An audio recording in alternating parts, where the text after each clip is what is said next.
გესალმებინათია. აგერ უკვე რა ხანია ვცდილობ ჩაგწერო შენ ალბათ. კი გახსოვს, რამდენი ხანია უკვე ვცდილობ რომ პროექციაში მოხდე. თუმცა ესეთი შინაომგდელს შენდობა არა აქვს ალბათ და იმიტომ ამდენ ხანს ვერ მოახერხე შენთან ინტერვიუს აღება, შენგან ინტერვიუს აღება. ძალიან ხშირად ვიმეორებ ხოლმე, მაინც რიტორიკული შესავალია ძირითადად, როდესაც იწყებ ბავშვობიდან. თუმცა მე ძალიან კარგად მახსოვს შენ როგორი ბავშვი იყავი და რა ფენომენს წარმოადგენს ზოგადად შენთვის ბავშვობა, როგორ გახსენდება ის და რამდენად განაპირობა შენი მომავალი შენმა ბავშვობამ. მოგესალმები, დიდი მადლობა რომ მომიწვიე შენს გადაცემაში. მე კარგად მახსოვს 3 წელია უკვე მეუბნები შენ გადაცემა ჩავწერო, ასე რომ მადლობა საბოლოოდ რომ წერ. რაც შეეხება თქვენ შეკითხვას,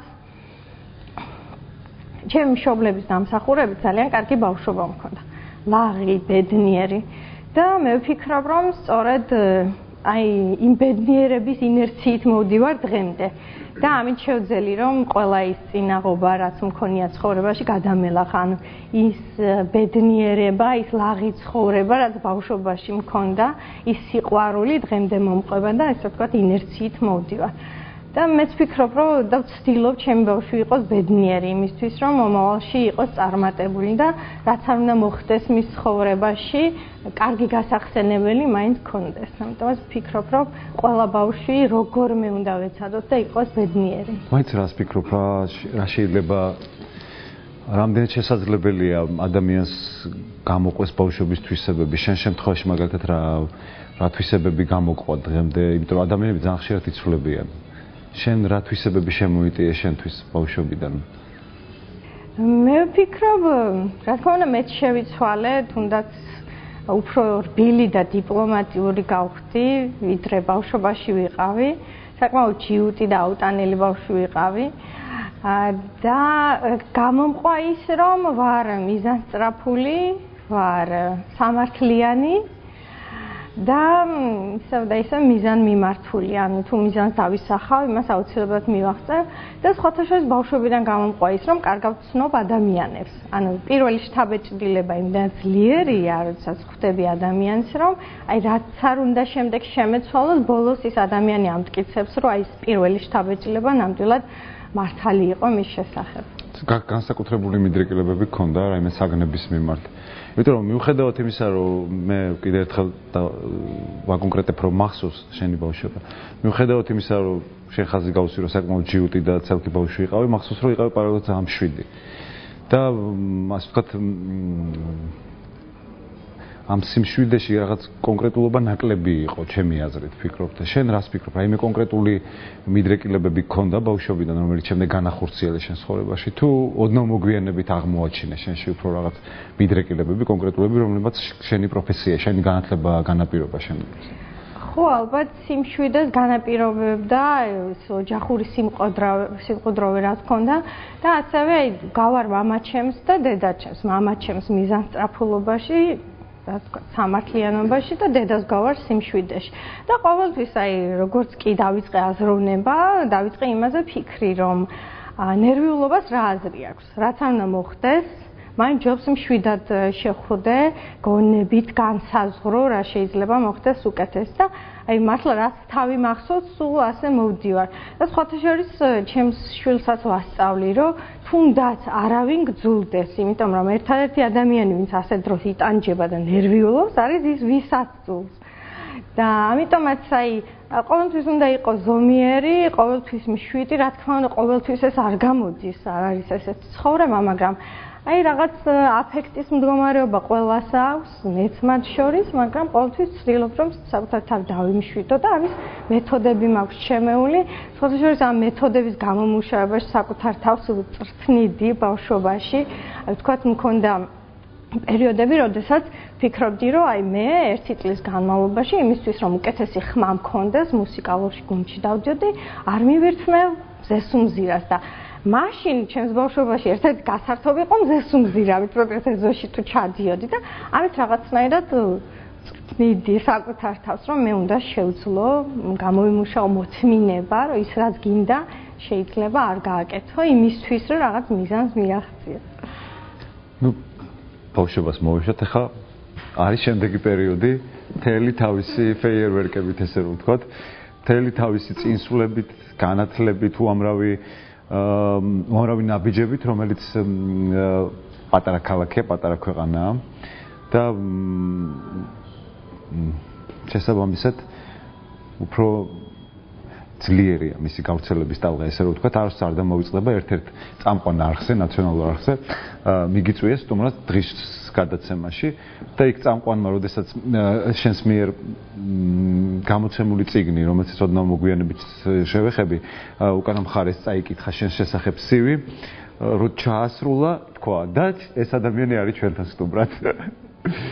ხო, ბევრი არაფერი, მაგრამ ყოველთვის ვცდილობდი რაღაც ახალი გამეკეთებინა და ალბათ ამიტომაც არის, რომ საკმაოდ ხშირად 1-2 წელიწადში ვიცვლიდი ხოლმე სამსახურებს და მუდამ ვიყავი რაღაც ახლის ძიებაში და არა მხოლოდ ერთ საქმეს ვაკეთებდი, მუდამ პარალელურად სხვადასხვა საქმეს ვაკეთებდი, თითქოს არ მყოფნიდა ის ერთი, ვთქვათ, სამსახური რაც მქონდა. განათლებით ვარ ჟურნალისტი. ბაკალავრიატი დავამთავრე ბათუმის სახელმწიფო უნივერსიტეტში, შემდეგ სწავლა გავაგრძელე საქართველოს საზოგადოებრივ საქმეთა ინსტიტუტში, ჯიპათია ცნობილი აბრივიატურით. იქაც მედია მენეჯმენტს სწავლობდი და შემიძლია ვთქვათ, რომ 1 წლის განმავლობაში უფრო მეტი ვისწავლე, ვიდრე ვთქვათ 4 წელი სამწუხაროდ, რასაც აქ ვსწავლობდი. და სადღაც 2008 წელს გავიმარჯვე მასკის სტიპენდიის პროგრამაში და წავედი ამერიკაში. უკვე PR-ი შევისწავლე, მასობრივი კომუნიკაციის მაგისტრი გავხდი. ნუ განათლების კუთხით ეს არის და კიდევ ახლა შარშან დავამატე კიდევ ჩავაბარე ბათუმის სახელმწიფო უნივერსიტეტში, ამჯერად დოქტორატურაზე ვსწავლობ და სპეციალობა არის ეკონომიკა, მაგრამ არ ვფიქრობ საიდან სადავ, ანუ მე ვფიქრობ გავაკეთო ნაშრომი მედიის ეკონომიკურ პოლიტიკაზე. ანუ მედია როგორ მუშაობს, როგორ უნდა შეუწყოს მას სახელმწიფომ ხელი, რომ უკეთესად, უფრო დამოუკიდებლად, ფინანსურ დამოუკიდებლად იმუშაოს და იმავსებოს. ამაზე მოგვიანებით მე მაინც მინდა ჯერჯერობით შევჩერდეთ ამერიკაზე, იმიტომ რომ ასევე მინდა გავიხსენო ერთ-ერთი ვრცელი რეპორტაჟი, რომელიც გავიდა ძველი ახალწელზე 2008 წელს თუ არ ვცდები. კიდევ ერთი ქართველი, რომელმაც საკუთარი ადგილი ამერიკის შეერთებულ შტატებში დაიმკვიდრა, ნათია სირაბიძე ფლორიდის სახელმწიფო უნივერსიტეტის უმაღლეს ჯილდოზე პეგასის ორდენზეა ნომინირებული. და რამდენად დიდი გამოცდილება იყო ეს შენთვის, ან როგორ მიხვედი ამ შედეგამდე, იმიტომ რომ კითხულობდი ამერიკაში ამერიკელებს, ასე ვთქვათ, ქართველი ადამიანები კითხავდნენ მასობრივი კომუნიკაციის შესახებ ლექციებს. საკმაოდ უცნაური იყო დაგეთანხმებით. მაგისტრატურაში სწავლის დროს, თუ კი გაქვს საკმარისი კრედიტები, შეგიძლია ასწავლო კიდეც. იქიდან გამომდინარე, რომ მე უკვე მქონდა კომუნიკაციაში, ანუ ჟურნალისტიკაში მაგისტრის დიპლომი, მქონდა უფლება მესწავლებინა. მაგრამ რა თქმა უნდა, პირველად რომ მივედი ამ იდეით, მითხეს არა, შენი ჭირი მე. მე რამდენიც მახსოვს, ასე ვიყავით პეგასის ორდენზე წარდგენილი თუ არა. კი, ამეცაც ვაკეთებ. და სხვათა შორის ორჯერ მითხეს უარი და მესამედ მაინც მივედი და დაუმტკიცე, რომ აი ეს დიპლომი აგერ ტესტირება ჩავაბარე, მაქვს გამოცდილება, შემიძლია ძალიან ბევრი საინტერესო რამ უთხრა თქვენ სტუდენტებს, რადგან ვკითხულობდი საჯარო გამოსვლის საფუძვლებს და იქ ერთ-ერთი მთავარი ნაწილი იყო სხვადასხვა კულტურის წარმომადგენლებთან საუბარი და ურთიერთობა. ასე რომ უთხარი, მე მაქვს გამოცდილება, ვარ ნამყოფი ამ ქვეყნებში, შემიძლია ძალიან საინტერესოდ აუხსნა ბევრი, თქვა, სხვადასხვა ქვეყნის ტრადიცია და ბოლოს დამთანხმდნენ. ვკითხულობდი ლექციებს, უფრო იქ არის სალექციო კურსი და ლაბორატორიული, ანუ პრაქტიკულებს ვკითხულობდი მე და რამდენიმე ლექციაც წამიკითხავ სამასკასიან აუდიტორიას. ხო, აქაც მე ვფიქრობ გამიმართლა იმის გამო, რომ საკმაოდ აქტიური ვიყავი, ანუ სხვათაშორის ამერიკაში ზოგადად რა ღირებულებას წარმოადგენს ეს პეგასის ორდენი რო განმარტოთ, უფრო გასაგები რო იყოს მაყურებლისთვის? მივალ მაქამდე, უბრალოდ არ შემიძლია არ აღვნიშნო, რომ აი ამერიკაში ცირედი შრომაც ისე გიფასდება, რომ მართლა აღარ გინდა იქედან წამოსვლა. და სხვათაშორის იმის გამო, რომ ჩემი სტუდენტები, ახლა ქართული ხასიათი მაინც შევიდან და ჩემი სტუდენტები იყვნენ ძალიან ლაღები, უპრობლემოდ გამოდიოდნენ აუდიტორიის წინაშე და ლექტორის შეფასებისას მათ უმეტესობა მათგანმა დაწერა, რომ ჩვენ შევიძინეთ მეგობრები. და ეს იყო იმდენად უჩვეულო ამერიკისთვის, რადგანაც იქ ყველას ასე არ არის, რომ ერთი კურსი და ყველა საგანი ერთნაირად აქვს აღებული, ან სხვადასხვა კურსიდან, სხვადასხვა სპეციალობიდან ბავშვები მოდიან და ერთად იღებენ თქვათ რომელიმე ერთ კურსს ამ შემთხვევაში საჯარო გამოსვლის საფუძვლებს და იქ რომ დამეგობრდნენ ეს იმას ნიშნავდა რომ მე შევძელი ამ ჯგუფის შეკრა შევძელი ისინი გახსნილი ყოფილიყვნენ და დაეძლიათ აუდიტორიის წინაშე გამოსვლის შიში რაც ამერიკაში ძალიან დიდ პრობლემას წარმოადგენს ისეთ დიდ პრობლემას რომ მახსოვს სანამ ლექციაზე შევიდოდი გვასწავლიდნენ ლექტორებს როგორ მოგვეხდინა ევაკუაცია ოთახის თუ კი რომელიმე სტუდენტი დაგვემუქრებოდა ან ვიღაცის მოკლით ან თვითმკვლელობით რომ აი მე აუდიტორიის წინაშე არ გამოვალ და თავს მოვიკლავ ასეთ შემთხვევები არსებობს და წარმოიდგინეთ ასეთ კურსზე რომ ეს კურსი შეიკრა და ასეთ მეგობრები შეიძინეთ, უცებ შემამჩნიეს და სხვათა შორის პროგრამის ხელმძღვანელმა სხვა ლექტორებსაც უთხრა, რომ მეო ვიყავიო სენატიას გაკვეთილზეო და ისეთი კარგი ბავშვები ყავსო და რაღაც, მოკლედ გავცადა ეს ხმა ჩემს შესახებ. და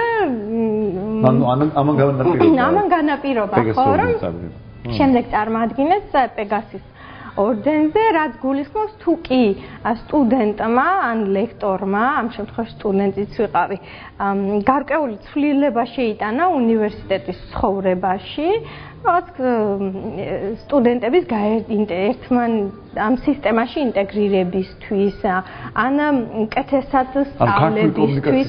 ხო, ფაქტობრივად ეგ იყო, რაც მათ განაპირობა წარმოადგინეს, მაგრამ სხვათა შორის ერთ-ერთ სტატია დაიბეჭდა ჩემი მოსაზრება გაზეთ ბათუმელებში. როდესაც გავედი ფინალში, გასაუბრებაზე იყო ერთ-ერთი გამსაუბრებელი კომისიაში რუსი. და რაღაცნაირად ისე დავითრგუნე მაინც, იმიტომ რომ ახალი მომხდარი იყო მე. და რატომღაც ეს ჩამენერგა გონებაში, რომ ის რუსი რო იყო. ხო მიუხედავად იმისა, რომ თქვი, რომ ქართველები ესეთი კარგები ვართ და ტოლერანტი ხალხი ვართ და სხვათა შორის იქაც გამახვილეს ყურადღება, რომ ეს რუსეთიდან არის.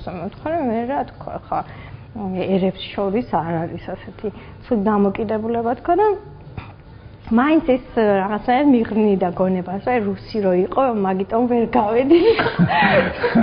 მაგრამ მაინც მნიშვნელოვანი იყო, იმიტომ რომ ჩვენი უნივერსიტეტი ამერიკაში მე-6 იყო სიდიდით და ხა ამ ხელა უნივერსიტეტში რო ვიღაცა ქართულს წარგადგენს ფაკულტეტი ამ ორდენზე და თან ფინალში გახვალ, ესეც ბევრს ნიშნავდა. რეალობა ისეთი რეალობის წინაშე იდექი, რომ ძალიან ხშირად ხდება ხოლმე, რომ ადამიანები მიდიან სხვადასხვა საქმიანობით, უცხოეთში, კერძოდ ამერიკაში, მაგრამ მათ აქვთ ხოლმე აბსოლუტურად სხვა სტატუსი და შესაბამისად ნაკლებად აქვთ შეხება იგივე მოსახლეობასთან, ადგილობრივებთან, უცხოელებთან. ძირითადად აქვთ ურთიერთობები ქართველებთან. შენ 2 წლის მანძილზე პრაქტიკულად იყავი ამერიკელებთან ერთად. ამ ხელა პედაგოგიკას კოლექტივში. კი, რა თქმა უნდა, ქართველები რა ცვლილებები გამოიწერა, დადებითი და უარყოფითი, იმიტომ რომ ფაქტია, რომ მენტალური სხვაობა ბუნებრივია, უზარმაზარი იქნება. არის რაღაცები, რაც ალბათ მისაღებია, რაც არ არის მისაღები. შენ შემთხვევაში რას ფიქრობ? რა დადებითი და იმიტომ რომ ძალიან ხშირად გაიგონებ ხოლმე, რომ ძალიან ენატრებად ქვეყანა და უშუალოდ ბრუნდებიან, მაგრამ გარკვეული პერიოდის შემდეგ ისე უნდათ უკან დაბრუნება. ვერ ძლებენ ესე რომ ვთქვათ საქართველოს გარეშე, მაგრამ მაინც როდესაც ჩამოდიან, შემდეგ უჩნდებათ ისევ ნოსტალგია იმ გარემოს მიმართ, იმ ურთიერთობების მიმართ, იმ დამოკიდებულებების მიმართ. შენ შემთხვევაში როგორ იყო? თუ ამისთვის უბრალოდ არ გცალია? არა, მენატრება რა თქმა უნდა, მენატრება სწორედ ის, რომ გიფასებენ მცირედსაც, თუ კი ამჩნევენ, რომ ადამიანი არის შრომის მოყვარე, კრეატიული, სხვათა შორის ისიც დააფასეს ალბათ, რომ ფაკულტეტზე არსებობდა წიგნი, რომელშიც ყველა ლექტორს შეეძლო შეეტანა თავისი გამოცდილება, თქვა დაეწერა, რომ შეიძლება საგნის მიმდინარეობის დროს, სწავლების დროს სტუდენტები ვათამაშოთ, თქვა რაღაც ისეთ თამაში, რომელიც მისცემს, რომელიც მიზნად ისახავს, თქვა მისი გონების განვითარებას და ამ კუთხით აზროვნებას და რაღაც.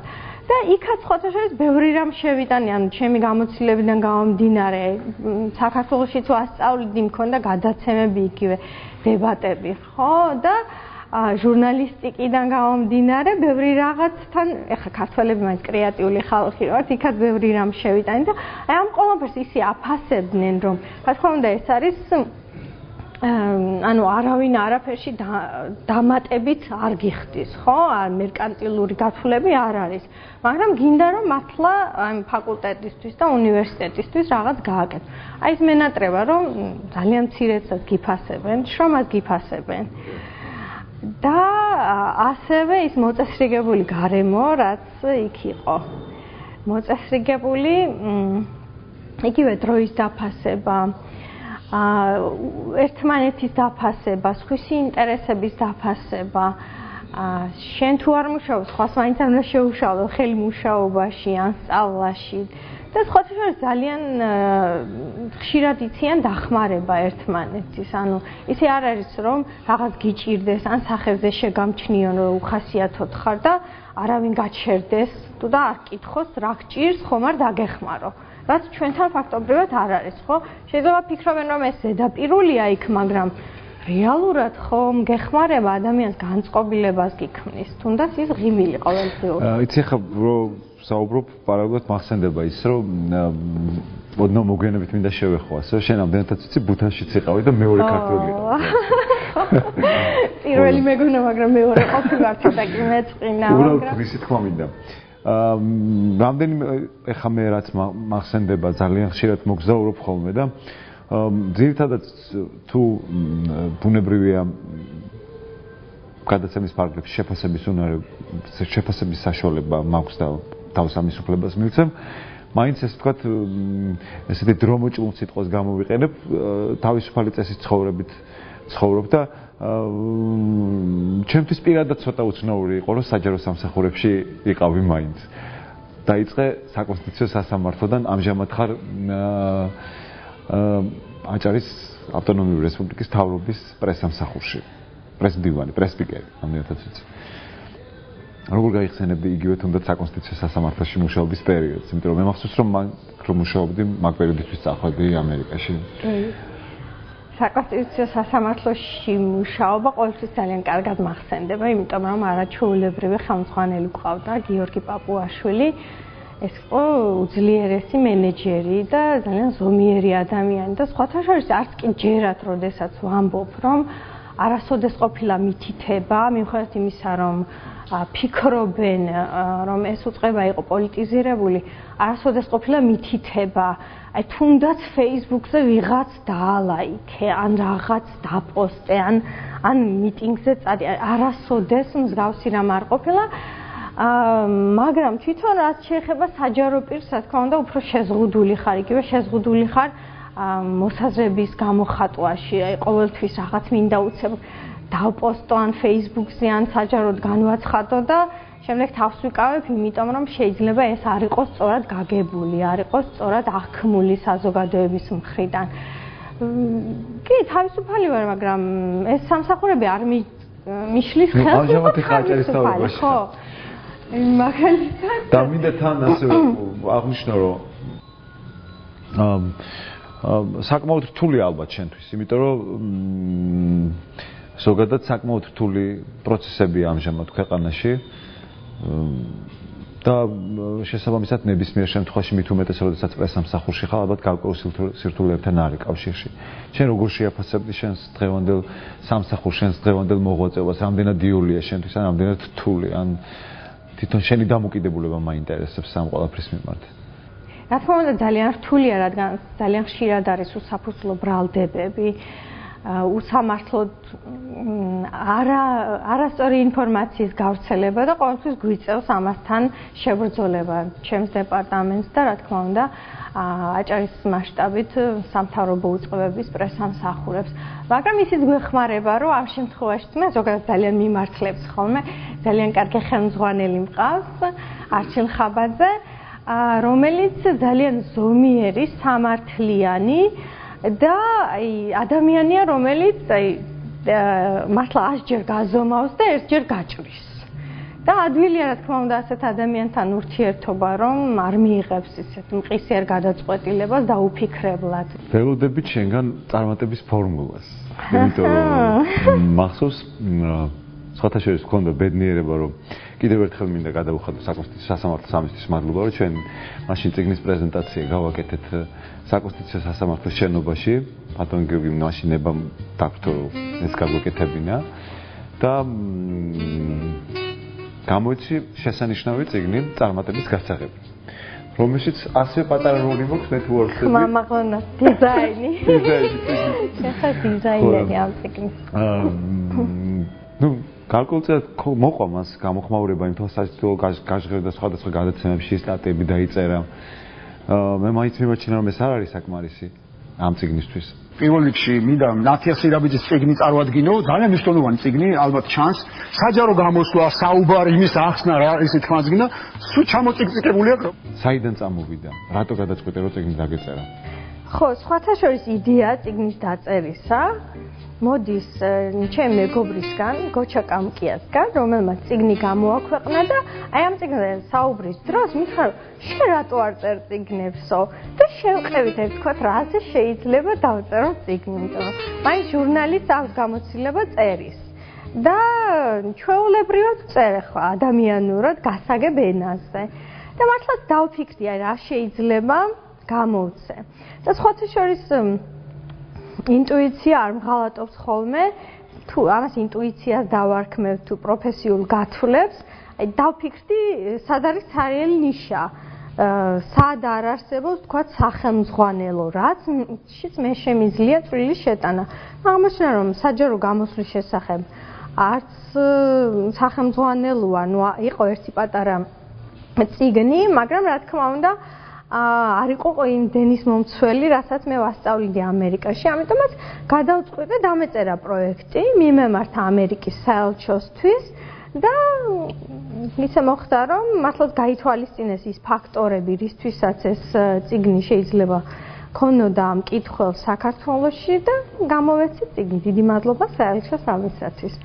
რაც შეეხება მშვენიერი და არაჩვეულებრივი, მე ვიტყოდი, რომ განსხვავებულია, განსხვავდება სხვა სახელმძღვანელოებისგან. ნუ არის უფრო აშკარად პრაქტიკული სახელმძღვანელოა. პრაქტიკულია და ასევე ალბათ სახალისოა თუნდაც ის ჩემი გამოცდილება, რომელიც მაგალითებად მომავს. იქ ჩემი შვილის ამბები ან სხვადასხვა ქვეყანაში გადახდილი ამბები, მრავალფეროვან ადამიანებთან ურთიერთობების შემდეგ, თქვა დამრჩა ის რაღაც მოგონებები, რაც შემეძლო მაგალითებად ჩამედო და ასევე რა თქმა უნდა, ის უდიდესი გამოცდილება, რაც ამერიკაში მივიღე და მე ვფიქრობ, კარგად იკითხება, პრაქტიკულია, თავის მაგალითებით და მოწონთ, ვინც კითხულობს მოწონს. რა თქმა უნდა, ბევრი ესე ყდას უყურებს და სხვათა შორის, როდესაც ვფიქრობდით, როგორი ყდით დაგვებეჭდა თავიდან თხელი ყდით ვაპირებდით, მაგრამ მე მარკეტინგულად ქართულ ხასიათზე გავთვალე, რომ სქელი ყდა უნდა კონდეს.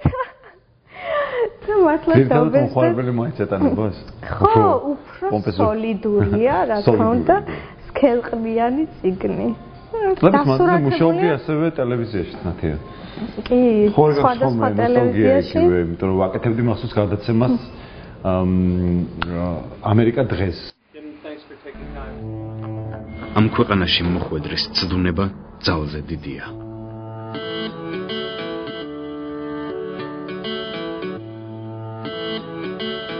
ყველა თავისებურად აღიქვამს მას. მალე აჯარის ტელევიზიით ნათია სირაბიძის გადაცემათა ციკლი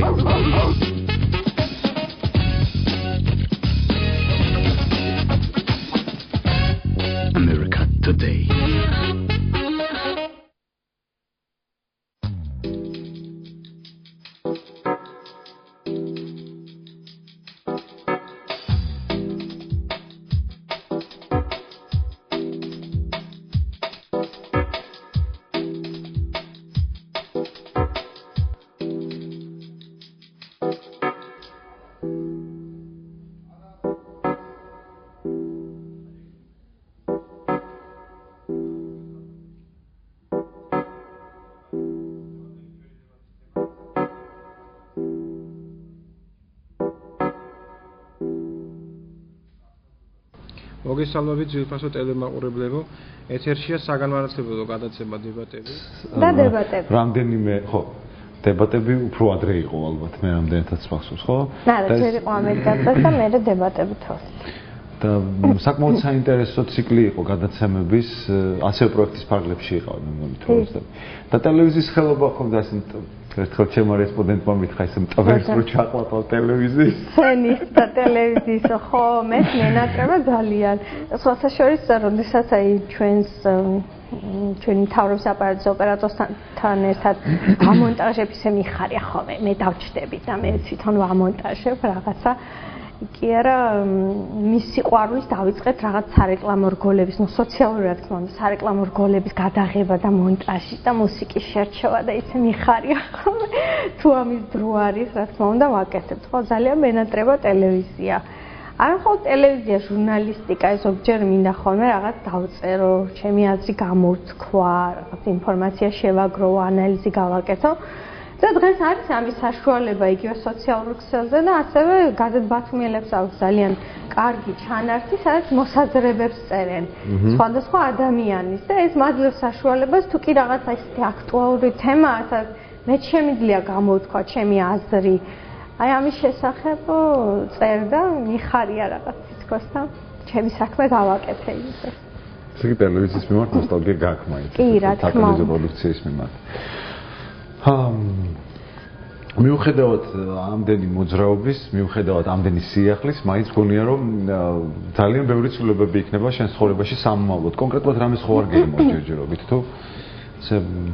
ხახა, კი ვიძახოდი ჰარვარდში მინდა სასწავლებლად. მაგრამ საბოლოოდ ჩავაბარე ბათუმის სახელმწიფო უნივერსიტეტში და სხვათაშორის ლექტორები ძალიან მომწონს და თვითონ ჯგუფი, ვინც მუშაობს, იმდენს მასწავლიან ამ ეკონომიკაში, რომ ალბათ ისინი რომ არა, ამდენს ვერ ვისწავლიდი. და რა, ჯერჯერობით ისეთ დიდი პროექტები არ მაქვს დაგეგმილი, მაგრამ ერთ გამოვეხმაურები, ბევრს მოგზაურობა სულ მეუბნებიან. სხვათაშორის ერთადერთხელ, როდესაც პირადი სახსრებით შევიძინე თვითმფრინავის ბილეთი, ეს იყო, როდესაც მინსკში გავფრინდი ჩემი მეგობრის ბავშვის მოსანათლავად. ანუ მუდმივად პროექტის ფარგლებში. კი ბატონო. ყოველთვის აი რამდენი მუსიკა დედამიწა საინტერესო დაახლოებით ხო და დედამიწა საქართველოს მთავრობას არა, საქართველოს მთავრობის სახელით არ წავშვა როდეს არსად. ანუ ამერიკის მეგონი ერთხელ იყავი სტრასბურგში საკონსტიტუციო სახელმწიფო დეპარტამენტი ეს პროექტის ფარგლებში იყო. ის პროექტის ფარგლებში მე მგონი დააფინანსა თავად ევროპის სასამართლო. ანუ მუდმივად რაღაც ვიღებ მონაწილეობას კონკურსებში, ვიმარჯვებ, თუ არ ვიმარჯვებ კიდევ შემაქვს საბუთები. იგივე მასკიზეც მესამე ჯერზე მოუხდი, ასე ადვილად არ ხდება არაფერი და სხვათა შორის სტუდენტებს და ახალგაზრდებსაც სულ ვეუბნები, რომ მე რა თუ დღეს ვერ გახვალ რაღაც პროგრამაში, დღეს ვერ გააკეთებ იმ საქმეს, რაც დაგეგმილი ქონდა, ხვალაც ვსდი და ბოლოს აუცილებლად გამოგივა, ხო? ამ ორ ტრიალში ესე რომ ვთქვათ და ამდენ მოძრაობაში მე ვიცი რომ მართლა ძალიან დაკავებული ხარ, იმიტომ რომ ხა ძალიან გავრცელებული ვიკენდის პრაქტიკულად დასვენებების გარეშე ატარებ დროს სამსახურში მთელი დღეების მანძილზე. რამდენად ახერხებ მეგობრებთან ურთიერთობას ან თუ ვერ ახერხებ რა სიწევს ეს შენში ამ ტიპის კომუნიკაცია, სადაც ნაკლები არის ინფორმაცია სამსახურზე, ნაკლები არის რაღაც საქმეებზე ინფორმაცია და აი როგორც ქალებს ჩვევიათ ხოლმე, გინდა ჭორაობა მეგობრებთან. გამოგდის ეს თუ ვერა? ზოგადად ჭორაობა არ მიყვარს. მაინც ყოველთვის ჩვენი საუბარი გადადის რაღაც საქმეზე, სამომავლო გეგმებზე. აი, თქვა აი ეს მინდა და როგორ მივიდე იქამდე. აი, სხვათა შორის არ მახსოვს, მე თქვა იგივე ჩემს მეგობრებს ვიღაც სხვაზე გვეჭორავა, ძალიან 1-2 შემთხვევა თუ იქნება მთელი ჩემი ცხოვრების განმავლობაში. ამის დრო მართლაც არ არის და მე ვფიქრობ, რომ არავის საქმეა, ვინ როგორ ცხოვრობს, ვინ რას აკეთებს. მეგობრებისთვის დრო არ მრჩება, კი არა, შენს ვერ გნახულობ ხოლმე. ეხლა ჩემი მეგობრის დაბადების დღეა და ვერ მივდივალ დროულად, რადგან სამსახურიდან გვიან წამოვედი და ის ჩაწერაზე მოვედი, მაგრამ ეს სოციალური ქსელი. ხო გაძლევს იმის საშუალებას, რომ დღეში ან კვირაში ერთხელ მაინც შეეხმიან მოიკითხო როგორ ხარ. ან მისი სურათი მაინც ნახო და ამით თითქოს და ისიც ნახე, რაღაც დაუკომენტარებ. ყოველ შემთხვევაში აი ტექნოლოგიურმა მიღწევებმა ისიც გამოიწვია, რომ კი დააშორა ერთის მხრივ, მაგრამ მეორეს მხრივ დააახლოვა ადამიანი. მანამდე თუ გჭირდებოდა სახლში მისვლა, რომ დაგერეკა ტელეფონით შენს მეგობართან ან რაღაც სპეციალურად შეკრებილიყავი, დღეს შეგიძლია ნებისმიერ დროს, ნებისმიერ ადგილას მყოფ მეგობარს დაუკავშირდე და ესაუბრო, ასე რომ კი ზოგჯერ მინდა რომ დავიძახი კიდეც ეს საქმისთვის რომ არ მჭირდებოდეს იგივე სოციალური ქსელი და ინტერნეტი საერთოდ არ შევიდოდი თქო, მაგრამ მაინც რაღაცნაირად გავსევს კიდეც ეს ადამიანს. აი დღეში რამდენჯერ წერთ ხოლმე ერთმანეთს, ხო? ხო, ხშირად ვერ პასუხობ. ხო, ვერ პასუხობ, მაგრამ მოდესაც ხოლმე უპასუხებ. რა თქმა უნდა. ყავთ ერთი შვილი, ლილე. რამდენად ახერხებ დიასახლისობას, ან რამდენად ბავშვი, რომელიც დაიბადა საქართველოში, შემდეგ რომელიღაც ქვეყანაში წავიდა, შემდეგ ამერიკაში შევიდა სკოლაში, შემდეგ ისევ უკან დაბრუნდა და მოგზაურობს თქვენთან ერთად, ესე რომ ვთქვათ. რამდენად ახერხებ ოჯახში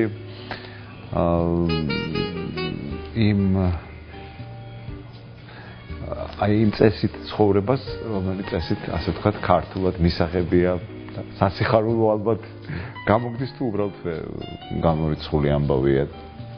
ხო, რას ვეძახით ახლა ქართულს შვილზე, ლილეზე, ვიტყვი რომ არის უნიჭიერესი ბავშვი. ახლა უცებ ახერხებს ნახევარ საათში და 1 საათში გაკვეთილების სწავლას, მომზადებას, გართულს, ყველაფერს ერთად ახერხებს. და რაც შეეხება ტრადიციებს, მე იმდენ ტრადიციული ოჯახიდან მოვდივარ. მამაჩემი თვითონ წურავს ღვინოს, არაჩვეულებრივ ღვინოს აყენებს, რომელიც მხოლოდ ამ ღვინოს სვამ ხოლმე. და სულ აი სუფრები და მეგობრებთან დროის ტარება ხშირი იყო ჩვენთან, რაც ახლა ჩემს ოჯახში არ არის. მაგრამ რა თქმა უნდა, ლილე თავისუფალია და თვითონაც იცის ნებისმიერი მეგობარი მოიყვანოს.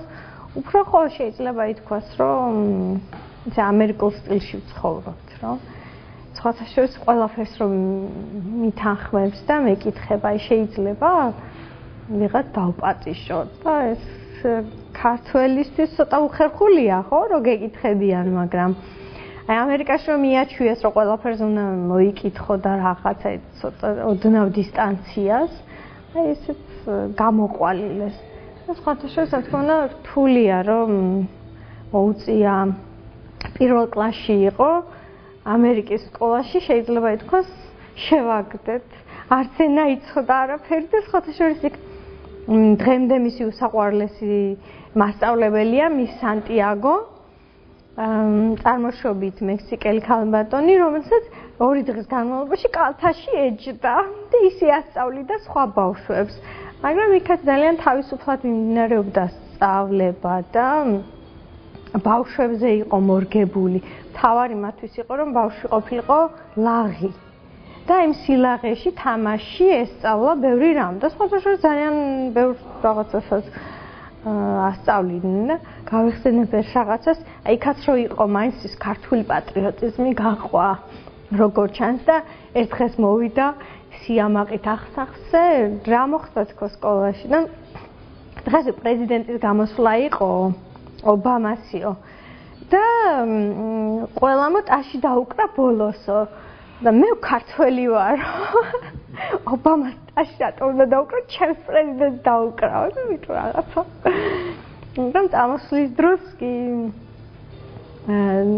მიხვდა რომ მოენატრებოდა ამერიკა და ბოლო დღეს დროში დადიოდა სახლში და იწოხო და I'm proud to be an American, ანუ მე ამაყება რომ ამერიკელი ვარ. ნათია, აი მაინც როგორ წარმოგიდგენია შენი მომავალი, რას გეგმავ? იმიტომ რომ ხშირად ახლავს ხოლმე გადაღლილობას, ძალიან ასეთ მოჭარბებულ დინამიკას, რომ რაღაცა იფიტები ადამიანი და აღარ გინდა ფიქრი აფერზე, უბრალოდ რაღაცა მიყვები დინებას, ინერციით. ხვალ გაქვს ხოლმე ესეთი ჩავარდნები, ან ზოგადად შეიძლება ცუდად გაუკეთე კითხვას ფორმირება, მაინც როგორ ხედავ შენს მომავალს, სად ხედავ? თუ უფრო სპონტანურია და ესე ვერ გაწერ ახლა ესე ვთქვათ. თუ რა ასაპირებ და არა, მე ვფიქრობ ყველაფრის დაგეგმვა შეიძლება. რა თქმა უნდა, მოულოდნელობებით სავსეა ცხოვრება და მართლა ყველაფერს ვერ გაცვლი. მაგრამ ვთქვათ, ჩემი სიბერე როგორ წარმომიდგენია. მე ვფიქრობ, შენი უახლოესი მომავალი სიბერეა. არა, მაგრამ საბოლოოდ მე ვფიქრობ, საითკენ წავალ. აი, გავაგრძელებ ლექციების წაკითხვას, რაც ძალიან მიყვარს, სტუდენტებთან ურთიერთობა და იმედია მექნება შესაძლებლობა, რომ წერო წიგნები. რა თქმა უნდა, კიდე ეს წიგნების წერა. კი, ძალიან მინდა. განსაკუთრებით პრეზენტაციები. ასე კომუნიკაცია. ეს პრეზენტაციები ძალიან სამწუხაროა, ხო? მიყვარს. და მაინც რა სათაური ექნება შენ ახალ წიგნს? ვინ იქნება შენი ახალი წიგნი? ხო, აი, სხვათა შორის ამაზე მიფიქრია კიდეც, ახლა ერთი განაცხადი კიდევ გავაგზავნე.